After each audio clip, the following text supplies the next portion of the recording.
tiene que adaptar a los contextos específicos y sobre todo a las culturas específicas, porque se acepta también la diversidad del mundo y entonces, aunque tienen un aspecto de universalización, tienen también un aspecto de adaptación a los contextos específicos.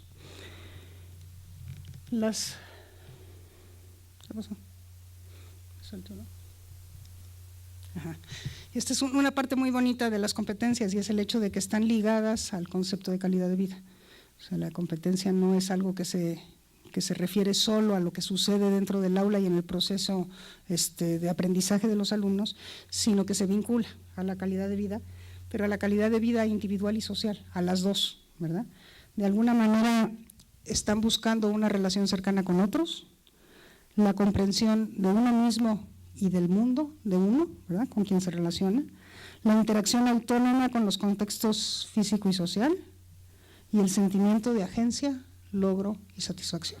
Esas, digamos, son como los propósitos de las competencias genéricas de todo el sistema educativo, que son las mismas a lo largo de todo el proceso educativo, que solamente se profundizan y se complejizan cada vez más, pero que tienen que ver, fíjense qué bonito, relación cercana con otros, ¿no?, comprensión de uno mismo y de su mundo, interacción autónoma con el mundo físico y social y sentimiento de agencia, logro y satisfacción. O sea, uno puede entender cómo eso se vincula con esta calidad de vida individual, pero también social, porque tienen que ver finalmente con el logro de justicia, de participación y democracia, de respeto y aprecio a la diversidad, de confianza, que está a la base del capital social y de la cohesión, y sobrevivencia planetaria. O sea, finalmente las competencias están siempre manejando estos constructos en torno a estas posibilidades, ¿no?, de tener una relación con la calidad de vida personal y social. Y por eso es tan potente el concepto, digo yo, aquí está su potencia, ¿no?, el concepto de competencias. Y bueno, este asunto de las competencias, bueno, para todas estas competencias, ¿no?, que buscan estos propósitos que ya mencioné, pues es necesario desarrollar las básicas, y las básicas son manejar, dominar, llegar a dominar las 4 operaciones de la lengua, que son escuchar, expresarse con precisión para que los otros lo entiendan, leer con comprensión y poder expresarse también correctamente por escrito, que como digo, no por ser básicas, se refieren solamente a lo que pasa en educación básica. En educación superior tenemos que seguir trabajando esta habilidad básica y a lo largo de la vida tenemos que seguir desarrollando esta habilidad básica. Yo sigo aprendiendo, profundizando mi capacidad de leer y de escribir todos los días, ¿no? Entonces, no por ser básica. Bueno, desde luego poder resolver problemas, desde luego los matemáticos, ¿no?, poder matematizar el mundo y poder enfrentar los problemas de un mundo matematizado adecuadamente, pero no solamente problemas de naturaleza matemática, sino problemas también complejos, ¿no? Y empatizar. Y esto lo pongo porque parece ser que la habilidad básica correspondiente al desarrollo de valores es la empatía. Y digo que es básica porque, bueno, igual se sigue desarrollando a lo largo de toda la vida, pero se puede comenzar a trabajar desde edades muy, muy tempranas. Dicen que un niño al año y medio ya muestra señales de empatía, ya se da cuenta cuando su mamá está triste y entonces se comporta de manera diferente con ella, es más cariñoso, más afectuoso, más cercano. Y la empatía es lo que después puede conducirnos a ponernos en los zapatos de otro y poder pensar como piensa el otro, que es la base del respeto, ¿no? Entonces, ese lo pongo yo ahí como una de las básicas. Pero después vienen las superiores y esto es, yo creo que muy importante que consideremos estas habilidades superiores, porque aquí es a donde México tiene problemas y América Latina en general. Si le creemos un poquito a la prueba PISA, lo que mide son estas habilidades fundamentalmente, ¿no? O sea, sí se refiere a conocimientos, pero más bien lo que hace la prueba PISA es ver qué tanto el sujeto es capaz de manipular esos conocimientos para dar saltos manejando este tipo de habilidades superiores, que son habilidades de inferencia, de análisis, de síntesis, de pensamiento hipotético, de pensamiento lógico, de razonamiento matemático, de inducir, de deducir, ¿no?, de discernir. Todas estas habilidades que son superiores y que justamente lo que hacen es desarrollar nuestra capacidad de argumentar para convencer y nuestro pensamiento crítico, ¿no? Y bueno, pues eso es algo que tenemos que desarrollar otra vez desde el preescolar. Hay muchas cosas en este sentido que se pueden desarrollar. Si ustedes leen el currículum de preescolar, se van a dar cuenta de que hay algunas de estas cosas que están tal cual mencionadas como propósitos, como actividad, como ámbitos de desarrollo, ¿no?, dentro del preescolar, como competencias, y a lo largo de toda la vida, ¿no? Y hay una habilidad que es la más importante de todas, que tiene que ver con todas estas, pero que es la más importante de todas, que justamente es lo que sustituye la parte del transmisionismo de conocimientos, que es la habilidad de aprender a aprender, ¿no? O sea, justamente porque ya el conocimiento es tan grande, porque ningún programa escolar de preescolar a superior puede pretender que todos los conocimientos quepan ahí, porque sabemos que todos los conocimientos, pues sería imposible que algún día quisiéramos poderlos abarcar, aunque sigamos aprendiendo a lo largo de toda la vida. También sabemos que hay conocimientos que en momentos específicos de nuestra vida nos van a ser indispensables y que tenemos que saber acceder a ellos. Y que tenemos que saber no solamente acceder a ellos, sino poder discernir cuando accedemos, ese conocimiento nos basta, o cuando tenemos que recurrir al conocimiento experto. Por ejemplo, yo cuando me enfermo, me meto a internet y me pongo a buscar mis síntomas y finalmente después de investigar, pues más o menos puedo decir qué es lo que tengo, o entre dos o tres enfermedades puede ser lo que tengo. Y yo podría seguir, ¿verdad?, porque internet también me puede llevar a las medicinas específicas y a la dosificación, pero yo me paro ahí, ¿no? Y ahí me voy con el médico y entonces le digo al médico, oiga, pues yo tengo esto y esto, creo que puede ser esto y esto, ¿usted qué piensa? Y usted finalmente diagnostíqueme y recéteme. Recurra al conocimiento experto, o sea, sé que ahí no puedo yo sola, ¿no? Y de ahí esta importancia de reconocer el trabajo en equipo. Y entonces la habilidad de aprender a aprender, ahí se concentra, digamos, como el cambio paradigmático, como que ahí tenemos que estar centrados. ¿Cómo enseñamos a aprender? Para enseñar a aprender necesitamos análisis, síntesis, pensamiento hipotético, capacidad crítica, argumentativa, todo eso necesitamos, capacidad de investigar, de observar, pero de lo que se trata es de que aprendemos a aprender. Y no solamente de que aprendamos a aprender, sino que aprendamos a que nos guste aprender. Y eso depende de nosotros los docentes, eso es lo más interesante, ¿verdad? ¿Cómo podemos hacer que todos nuestros alumnos vivan el placer que representa aprender? Que aprender es verdaderamente placentero. Y eso lo vamos a hacer cuando podamos ponerle desafíos a nuestros alumnos, que les pongan una cosa que nunca han hecho, pero que lo pueden lograr y que les da la satisfacción de decir, esto jamás lo he hecho, jamás lo había comprendido y ahora ya lo hice o ya lo comprendí. Y ese es el placer de aprender. Y cuando logramos eso, pues ya uno quiere seguir aprendiendo. O sea, cuando ya uno experimentó el placer de aprender, uno quiere seguir aprendiendo a lo largo de toda la vida. Eso depende de nosotros. Y de ahí la competencia, ¿verdad? O sea, no es únicamente la habilidad de aprender a aprender, sino el querer seguir aprendiendo, ¿no?, que es la parte valorada, la parte afectiva del asunto. Ya. Bueno, por otro lado, las competencias, lo nuevo de las competencias es que ya no aprendemos para la escuela o para pasar el examen del siguiente nivel, ¿no?, que pues, en general nuestras escuelas están organizadas así, ¿no?, sino aprendemos para actuar. Nuestros referentes es el mundo, nuestros referentes es la vida, nuestros referentes son esos problemas que están allá afuera que tenemos que resolver, ¿no? Y entonces son competencias para actuar, para poder enfrentar la sobrevivencia, pero también para poder ir mucho más allá de la sobrevivencia, al desarrollo personal completo y al desarrollo de la sociedad, ¿no?, hacia la calidad de vida personal y social, que era la que mencionábamos hace ratito. ¿Y en dónde se manifiestan las competencias? Pues si son competencias para actuar, se manifiestan en la acción. Por eso es tan difícil evaluarlas, ¿no? Por eso la grandísima confusión de cómo evalúo una competencia, ¿no?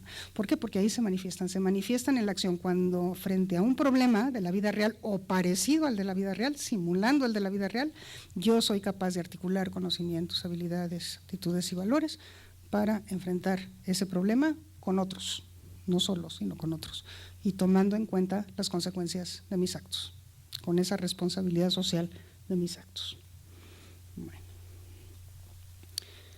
Ahora quisiera hacer una reflexión ya en esta tercera parte acerca de cómo o qué nos dice la investigación educativa acerca de la manera como educadores enfrentamos los dos grandes problemas de la educación nacional, porque nuestras competencias implican eso, ¿verdad? También, ¿cómo le hacemos como docentes para enfrentar en la acción, ¿no?, con qué competencias enfrentamos en la acción estos dos grandes problemas que son los dos grandes problemas de la educación nacional, que de hecho son un solo problema, porque de hecho los dos problemas son la desigualdad y la falta de calidad, pero en los hechos lo que sucede es que no estamos distribuyendo bien la calidad, porque lo que importa no es que distribuyamos escuelas y maestros, oportunidades de aprender, sino que distribuyamos calidad de la educación. Entonces, justamente lo que no estamos haciendo es eso en México, ¿verdad? Y entonces, bueno, ¿qué es lo que estamos haciendo? Pues estamos distribuyendo mal esta calidad de la educación. A lo mejor no es suficiente lo que tenemos, pero además lo estamos distribuyendo mal. Y entonces, bueno, pues aquí tenemos que el Estado tiene que ver con esto, ¿no? Porque, bueno, México siguió creciendo este asunto siguiendo el modelo del derrame paulatino de beneficios, ¿no? Entonces, el sistema educativo crece de las zonas urbanas y de las zonas desarrolladas y poco a poco se va de las ciudades medianas y después a las zonas rurales más ricas y después a las zonas rurales más pobres y finalmente a las dispersas y a las zonas indígenas. Y si ustedes dicen, bueno, pero eso así fue, y yo les digo, no, así está siendo. Porque si ustedes ven a dónde está el primer grado de preescolar, que es lo último que se extendió de la educación básica, digamos, el primer grado de preescolar está en las ciudades, no está en el campo, no está en las zonas indígenas, no está en las barriadas marginales, está en las ciudades y en las zonas de clase media de las ciudades.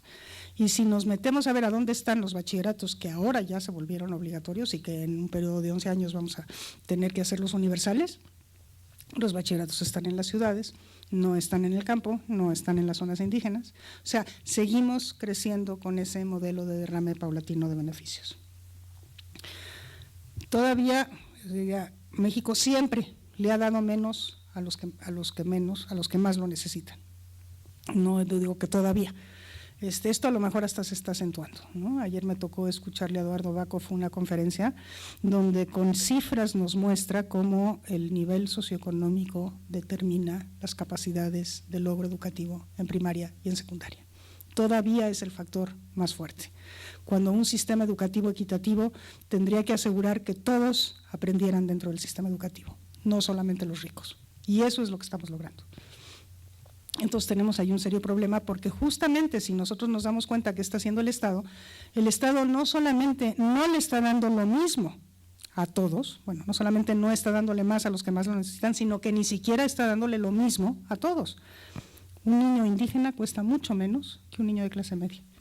Un niño que asiste a cursos comunitarios, esa comunidad de cursos comunitarios a donde hay 5 niños, le tiene que pagar a su instructor comunitario su hospedaje y su alimentación, mientras que un niño que va a la unidad Plateros o cualquiera de estas unidades habitacionales de clase media, la escuela no le puede cobrar cuotas porque los padres se ponen furiosos y eso sucede. O sea, es una escuela verdaderamente gratuita. Entonces, si ustedes se fijan en los insumos educativos, ¿no? Las escuelas que se están cayendo a pedazos o las escuelas que nunca se construyeron, yo ando por todo México todo el tiempo y me encuentro cada vez más escuelas de palitos, quiere decir 4 palitos y un nylon, y allá abajo están las bancas y allá abajo están estudiando los alumnos. El otro día me encontré una secundaria técnica en la montaña de Guerrero que tenía 6 años con clave y que todavía tenía sus 4 politos y su nylon, y una escuela indígena que tiene 7 grupos y 3 aulas. Y los otros cuatro grupos, ¿dónde están? Pues en palitos, ¿no? Entonces, bueno, ¿por qué? Digo, si eso llegara a suceder en una escuela de clase media urbana, pues sería el escándalo, ¿verdad?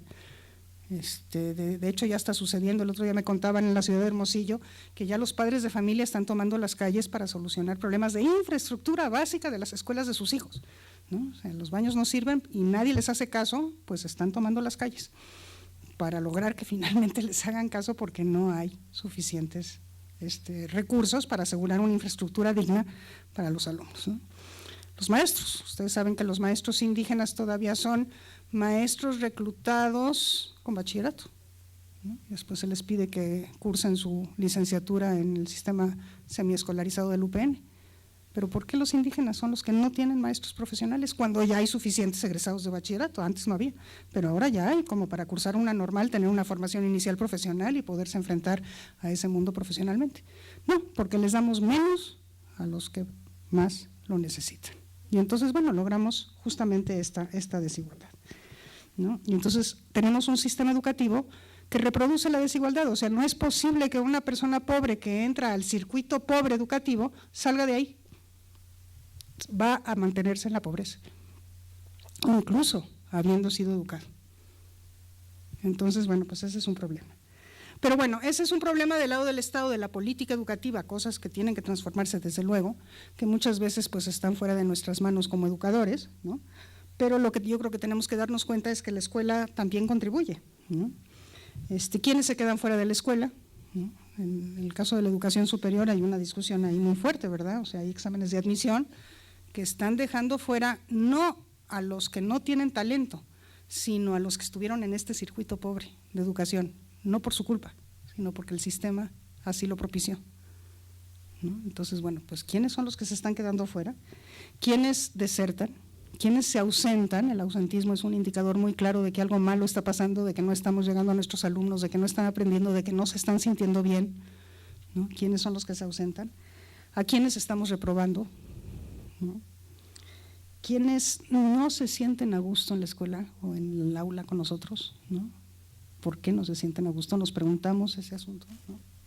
Y finalmente, la manera sutil de hacer exclusión, que es con quienes no estamos logrando el aprendizaje. ¿Qué estamos dejando de hacer? De tal manera que tengamos alumnos dentro del aula que no están logrando los aprendizajes.